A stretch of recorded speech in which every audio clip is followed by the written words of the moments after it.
Hi, you're on the Reddit Confessions channel. She came home laughing. That's the first thing I remember. Not her perfume, not the sound of her heels on the tile, just the laugh.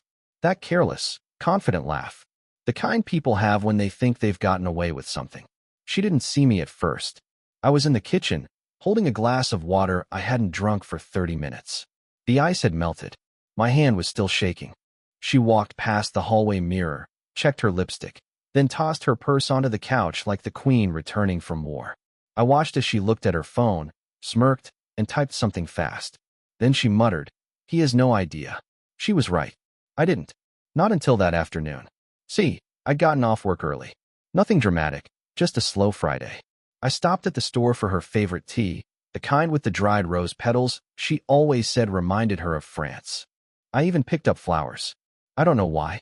Maybe I was still trying to be something she could love. When I got home, there was a receipt on the counter. A boutique hotel. 1 town over. 2 nights. 1 king bed. Check-in. Yesterday. Check-out. Tomorrow. And her signature was right there, scribbled next to the total like it meant nothing. I didn't confront her. I didn't call. I just sat down on the couch and stared at the receipt for an hour straight, like it would change if I blinked enough times. She came back at 9:42 p.m., laughing. I stood there in the dark kitchen, and she didn't even notice. She went straight upstairs, humming. And that was the moment. Not the receipt. Not the lie. That moment. When I realized she didn't even check if I was home. I didn't sleep that night. I watched her sleep instead. She curled up on her side of the bed, arms wrapped around a pillow like she needed to be held, just not by me. By 4 a.m., I had packed a single bag. By 5:30 a.m., I had canceled my phone plan. By 6 a.m., I had withdrawn the last of what was mine. At 6:15 a.m., I stood at the door, keys in hand, and looked back once, just once, at the life I had poured everything into. There was no fight, no note. By the time the sun rose, I was already gone. I left her the house, the car, the accounts, everything. I vanished without a trace. By the time Mara opened her eyes, I was miles away. I imagined her stepping into the hallway, yawning, calling out for me like it was just another Sunday.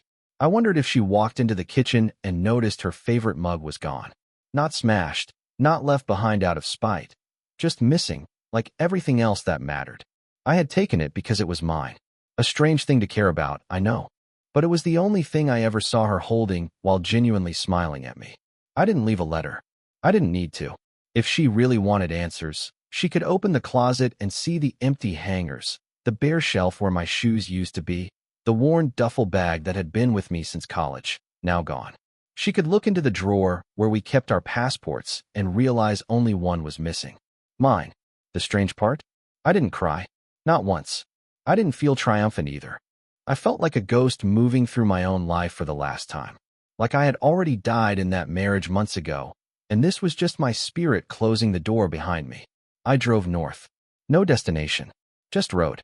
The silence was overwhelming at first, like I expected the GPS to scream at me for making the wrong turn in life. But the farther I drove, the more I started breathing again.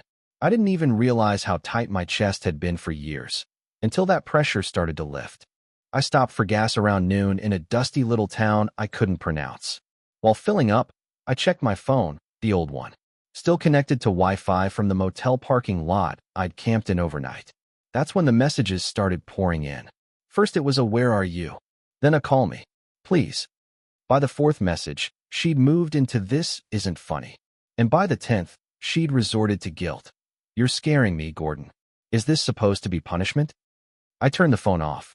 That evening, I checked into a cheap roadside inn. Nothing fancy. A buzzing light outside the door, scratchy towels, a bed that creaked when I sat down. But it was mine for the night. I turned on the lamp and just stared at the walls. There was no framed wedding photo. No monogrammed M&G pillow on the couch.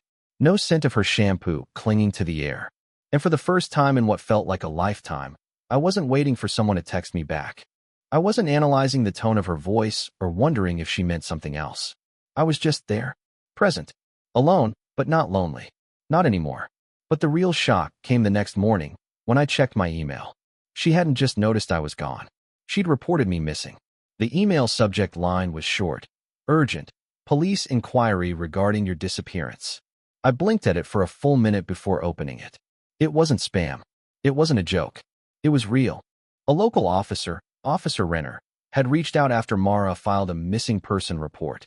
She told them I'd vanished suddenly, that I hadn't been acting like myself, that I may have been a danger to myself. That was her angle, concern. But I knew better. That wasn't about love. That was about control. I could practically hear her voice behind the report. How dare he leave without permission? I sat there in that cheap motel room, with the buzzing air conditioner and a cup of vending machine coffee going cold in my hand, thinking about what kind of woman cheats on her husband, lies for months, then calls the police when he walks away. I didn't feel flattered by the attention. I felt hunted. I called Officer Renner from a payphone in town. I didn't want to give away my location, but I figured I owed him a response. I told him I wasn't missing. I told him I was safe. I didn't go into details, just said I'd chosen to separate myself from my wife for personal reasons, and I didn't want contact. He sounded confused but respectful. You understand, he said, that she's worried you're unstable? Unstable. That word stung. Not because it was true, but because I knew she had planted it. She needed to paint herself as the victim. Poor Mara, abandoned by her husband. No mention of the hotel receipts. No screenshots of her late-night texts to R, a contact she always claimed was a co-worker. No admission of the lies. Just her crocodile tears and a phone call to the cops. When I hung up, I felt something shift inside me. Not rage, exactly. Not sadness either. Just this cold, empty awareness that I had never really known the woman I married. I had known a version of her, the one she showed to friends, to family, to me when I was useful. But this other version? The one who could lie so smoothly, flip the script so effortlessly? That version was terrifying. Over the next few days, I moved again. Cashed out my personal savings. Not much, but enough. Bought a used car from a guy on Craigslist who didn't ask too many questions. I gave him cash. He handed me keys. No paperwork, just a nod and a handshake. The kind of transaction you only do when you're ready to disappear without questions. Mara kept texting. I didn't read most of them, but the previews on the lock screen told enough of the story. First confusion, then anger, then threats. I can't believe you're doing this. Everyone's asking about you. Do you want people to think you're crazy? I'll tell your sister if you don't respond by tomorrow. Come back now. Let's just talk. But she never once apologized. Not for the lies. Not for the betrayal. Not even for calling the police. It was all about her. Her fear. Her embarrassment. Her version of events. And that's when I realized something horrifying. She wasn't scared that I was gone. She was scared of what people would think when they found out why. 3 days after the police call, I was off the grid. Different state. No phone signal. No social media. Just me and the rattling hum of a $38 a night motel that smelled like forgotten time. I was surviving on gas station sandwiches and canned coffee, but for the first time in years, I could breathe. Every morning I woke up not wondering where she was or what excuse she'd give next. There were no lies waiting in the kitchen. No fake smiles across the breakfast table. No mascara tears that only came when she needed something. I was free, but freedom had a strange taste. It wasn't sweet. It was hollow. Then something happened that I didn't see coming. I got an email from my sister. The subject line was simple. Is any of this true? Attached was a screenshot of a Facebook post. Mara had gone public. She posted a long-winded essay about me, spinning this story of how I had become emotionally volatile and disconnected from reality. She claimed I'd left in the middle of the night, without medication, suggesting I was mentally unwell. There were pictures of us, smiling couple shots, vacation memories, all carefully selected to drive home her narrative of a devoted wife abandoned by a broken man. She was playing the long game. She knew people trusted her. She had that bubbly, PDA mom persona that made it easy for everyone to believe her version first.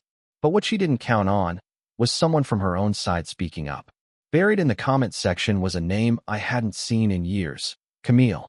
Camille was Mara's old co-worker. Quiet. Observant. The kind of person who didn't involve herself in drama, unless she saw something worth exposing. And apparently, she had. Her comment was short, but it punched a hole right through Mara's fantasy. Interesting version. I guess the married woman I saw checking into the hotel with Ryan was a figment of my imagination too. Within minutes, Mara's replies froze. She didn't delete the post, not yet, but the likes stopped rolling in. A few of her friends asked vague questions in the comments. A cousin replied with just, "Wait, what?" Another person simply dropped an eye emoji. And in that moment, her carefully painted image began to crack. I didn't reply to Camille. I didn't need to. I just stared at that comment and felt something I hadn't felt in weeks: validation. I wasn't crazy. I wasn't overreacting. Someone else had seen it too. Still, I didn't reappear. I didn't send a statement. I didn't defend myself. That would have meant stepping back into her game. And I was done playing. But I did one thing. I took a screenshot of Camille's comment, printed it at the motel's dusty little front desk printer, and tucked it into my bag. Because eventually, people like Mara run out of lies. And when they do, you want receipts. By the time I checked into my next motel, her Facebook post had vanished. No apology. No follow-up. Just gone. As if erasing the post could erase the suspicion it sparked. But the internet doesn't forget that easily, and neither do the people who saw it unravel in real time. I wasn't the one exposing her. Her own arrogance had done the heavy lifting. And now, the narrative she tried to control was slowly slipping through her fingers. I spent the next couple days keeping my head down, reading news articles I didn't care about, and eating cereal out of paper cups. Every time I glanced at my prepaid burner phone, there were no calls, no messages. Just silence, the good kind. The kind I never realized I needed until I stopped waking up to guilt-tripped voicemails and cryptic texts. But Mara wasn't finished. It started subtly. My sister texted me again, this time saying, "You might want to know, she's been talking to Mom." That hit like a punch to the gut. My mom is old school, believes in keeping marriages together, no matter the damage. If Mara convinced her that I was some unstable man who abandoned his wife without warning, I'd lose the only real family tether I had left. So I called my mom. She answered on the third ring, voice shaking a little. I could tell she didn't know what to believe. She asked me where I was. I told her I was safe. She asked me why I left. I told her I couldn't stay in a house built on lies. She didn't ask about details, but she didn't sound surprised either. After a long pause, she said something I didn't expect. I always wondered why she looked so bored when you walked into the room. It stunned me into silence. My own mother, who always pushed me to fight harder for Mara, to be more attentive, had seen it too. The subtle indifference. The way Mara's affection had dried up while I kept giving. The way I used to lower my voice to avoid her explosions. The way I stepped lighter just to keep the peace. She wanted to make you look small, Mom added. And now she's angry she lost her power. That night, I barely slept. Not from sadness, but from the strange, vibrating clarity of realizing just how much I had tolerated. I remembered all the times Mara made me feel like I was the burden, like I wasn't man enough for her. When she rolled her eyes during conversations. When she compared me to other men on TV, saying things like, "Why can't you be more assertive like that?" And worst of all, when she once said, after a fight, "You're lucky I even married you." I had swallowed all of it. And now she was the one trying to weaponize the story of my disappearance, hoping to play the tragic, abandoned wife. But cracks were forming. People were starting to question her. Camille's comment had stirred doubt. My mom was no longer in her corner. And while Mara might have been good at manipulating individual people, she wasn't ready for what happens when the cracks turn into collapse. I didn't want revenge. I just wanted to keep moving. But as it turns out, the past doesn't like to stay buried. And Mara wasn't the only one hiding secrets. 2 weeks had passed since I walked away from the life I'd built with Mara, and I was beginning to believe the storm had finally settled. I was wrong. What came next didn't just reopen old wounds. It carved out a deeper one I never saw coming. I was sitting in a laundromat in a town so small it didn't even have a stoplight. The whir of dryers hummed in the background, and I was staring blankly at a row of snack machines when my burner phone buzzed. Unknown number. Against my better judgment, I answered. A quiet voice on the other end said, "Gordon, it's me. It's Kyle. Kyle, my best friend. My only real friend. The guy who'd stood beside me at my wedding, who helped me paint that house, who told me years ago that Mara was intense, but probably just needed someone grounded. We hadn't spoken since I left. I hadn't even told him I was gone. I figured if anyone would reach out first, it'd be him. But the way he said my name, cautiously, like I was a bomb waiting to go off, told me this wasn't a friendly check-in. "She's been calling everyone," he said. "Told me you went off the grid. Said she's worried sick." I didn't say a word. I just waited. Then he added, I didn't believe her. But there's something you should know, something I should have told you a long time ago. My stomach dropped. He hesitated, then said, the guy? The one from the hotel? Ryan? He's not just some random fling. He's her coworker. The one I told you she was getting too close to. I remembered. Vaguely. Months ago, Kyle had mentioned something in passing about how office happy hours seemed to keep ending later and later, and how Mara always ended up talking to Ryan alone. I'd brushed it off. I even got defensive. I told him to stop imagining things. That's what made what he said next feel like a slow punch to the chest. She told me it was just emotional at first. He continued, voice tight. She said she didn't mean for it to happen. But it did. And it had been happening for over a year before you found out. My throat went dry. I stood there in the middle of that empty laundromat, gripping a warm plastic chair like it was the only thing anchoring me to the floor. But Kyle wasn't done. She made me promise not to tell you. Said you'd spiral. Said you weren't stable enough to handle it. There it was again, that word. Unstable. That's how she'd painted me. To friends. To family. To the cops. And now I realized she'd even used it to silence the people I trusted. I should have been furious with Kyle. Maybe a part of me was. But mostly, I just felt this numb, sinking cold spread through my chest. I'd spent years being gaslit by the woman I loved, and now I realized the gaslight reached far beyond our home. She used both of us, I said quietly, and we let her. There was a pause. Then Kyle whispered, I'm sorry, man. I hung up without another word. That night, I sat in my motel room and thought about every lie I'd believed. Every moment I defended her when I shouldn't have. Every time someone tried to warn me, and I turned away. But something had shifted now. This wasn't just about a marriage ending. This was about reclaiming the version of myself that she had tried to destroy. And it was time to make sure she couldn't rewrite the ending anymore. By the time the sun rose the next morning, I wasn't just a man who ran anymore. I was a man with a purpose. Something had shifted inside me after that call with Kyle. The lies I had once swallowed without protest were now choking me, and I needed air. Not revenge, not chaos, just truth. But truth has a funny way of making people squirm, especially when they've built their life on avoiding it. I knew Mara would never admit anything unless she had no choice. She was too polished, too skilled at keeping her stories aligned with whatever version of herself she needed to present. But cracks were forming, and I wasn't going to seal them back up for her this time. So I reached out, not to her, but to her audience. I sent a short, quiet email to a few mutual friends. No rants, no accusations. Just this. I'm okay. I left because I found proof of her affair. I didn't want to fight. I just wanted out. I've been called unstable, emotionally volatile, and missing. But I've never lied. If you want the full story, I'll give it to you. If not, I understand. But stop believing she's the victim. That was it. Within hours, I got replies. Not from everyone, of course. Some stayed quiet, probably afraid to get involved. But a few responded with honesty I hadn't expected. One wrote, I always thought something felt off when she talked about you. Like she was trying to convince herself. Another said, she told me you were sick. I'm sorry, Gordon. I should have asked for your side. And then there was one that hit me like a freight train. Camille. Again. Her email was short, but chilling. She's in damage control mode. She tried to tell people you fabricated the hotel receipt. But I told them I saw her. I'm not the only one. I leaned back in the stiff motel chair, heart pounding. It was happening. Not because I lashed out. Not because I made a scene.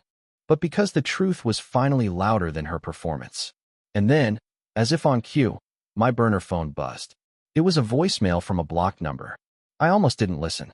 But curiosity got the better of me. It was Mara. Her voice was unsteady, not the usual confident tone she used when manipulating. This time, she sounded cornered. Gordon, I don't know what you've been saying to people, but I need you to stop. You're ruining everything. I know things got messed up, but we can still fix this.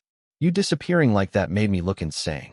I'm trying to protect what's left of our reputation. Not our marriage. Not me. Our reputation. I let the silence in my room stretch out, wrapping around me like armor. For the first time in our entire relationship, she was the one begging for control. And I didn't know her any. I didn't respond. I didn't call back. Instead, I packed my bag again. I had somewhere to be. Not to run this time, but to finish what she started, with the truth she thought would stay buried. The drive back wasn't for her. It wasn't to get closure or to cause a scene. I had no interest in confrontation, not anymore. I just needed to walk through the ashes of what I'd built one last time, not to mourn it, but to make peace with the fact that I'd survived it.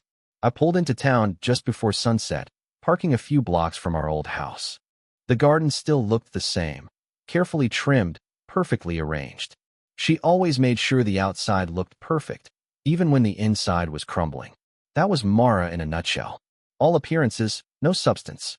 I didn't knock. I didn't walk up to the door. I didn't need to. Instead, I went to my sister's.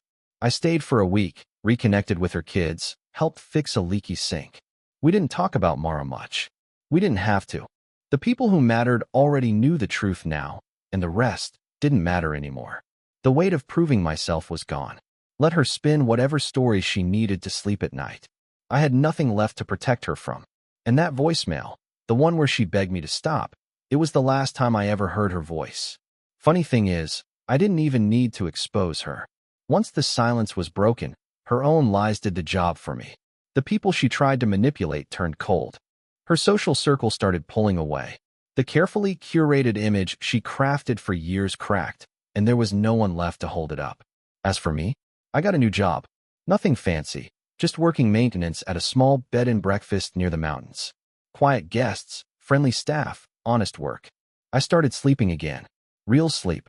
The kind where you don't wake up checking the time or wondering who's lying next to you. I even started writing again, something I hadn't done since college. Journaling, mostly. Just getting the noise out of my head and onto paper. There's still pain, yeah? You don't invest that much time into someone and just walk away untouched. But there's peace too. And peace, I've learned, is worth more than any apology I'll never get. I don't miss Mara. I miss who I thought she was. And even that fades more each day. Some people think strength is shouting louder. But sometimes, strength is walking away before you're forced to. That's what I did. No shouting. No note. Just peace. Thanks for sticking with me through this journey here on Reddit Confessions. If you've ever had to walk away from something that was quietly destroying you, I want to hear your story. Drop a comment below. What part of this story hit you hardest? Was it the moment I left, or the silence that followed? And remember, sometimes the quietest goodbyes are the loudest.